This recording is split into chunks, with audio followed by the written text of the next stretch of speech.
جہاں تہذیب و تمدن کی روشنی کی کرن تک نہیں پہنچی تھی، 570 عیسوی کے 1 اپریل میں عبداللہ اور آمینہ کا صاحبزادہ ہو کر شہر مکے میں محمد کی پیدائش ہوئی۔ بچپن ہی میں یتیمی کی محرومی کا احساس ہوا۔ مکتبوں، کالجوں اور یونیورسٹیوں میں تعلیم حاصل کرنے کا موقع میسر نہ ہوا، یہاں تک کہ پڑھنا لکھنا سیکھنے کا موقع بھی نہ ملا تھا۔ ایسے ماحول میں پلے بڑے محمد کو دشمن بھی الامین مانتے تھے۔ انہوں نے اپنی 40 برس کی عمر تک لوگوں کو کوئی عجیب بات نہ سنائی۔ 40 سال کے بعد انہوں نے جو باتیں سنائیں وہ خدا کی بتائی ہوئی تھی۔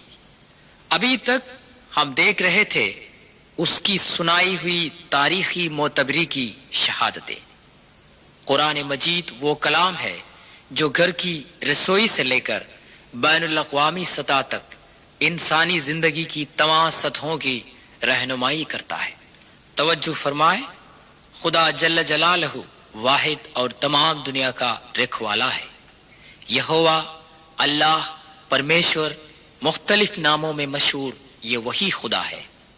اسی خدا کی عبادت کر، بغیر کسی وسیلے کے خدا سے دعا کر۔ وہ مخلوق نہیں ہے، تمام مخلوقات کا خالق ہے۔ اسی حقیقت کو ہزاروں سالوں سے آدم سے لے کر یشوع، موسیٰ اور محمد تک سارے پیغمبران اعلان کرتے آئے ہیں۔ عارضی لذت کے شیدائی انسانوں کے لیے خدا کے پیغمبر تاکید دیتے ہیں، احتیاط رکھ کہ موت کے بعد ایک زندگی ہے، قیامت کے بعد تو پھر سے زندہ کیا جائے گا اور تیرے اعمال کا حساب لیا جائے گا۔ بھلائی کے بدلے میں جنت اور برائی کے بدلے میں جہنم ہمارا انتظار کر رہے ہیں، یہ حقیقت ہے۔ پڑھ، قرآن شریف تمام الہامی کتابوں کی اتمام و تکمیل ہے، جو حضرت محمد صلی اللہ علیہ وسلم کے لیے نازل ہوا اور رہتی دنیا تک اس میں کوئی تبدیل و تفریق نہیں ہو سکتی۔ یہی ایک ذریعہ ہے جس سے اس دنیا میں امن و امان اور آخرت میں جنت جاوداں حاصل ہو سکتی ہے۔ اے پروردگار عالم، دونوں جہاں میں ہمیں کامیابی و کامرانی کی توفیق عطا فرمائے۔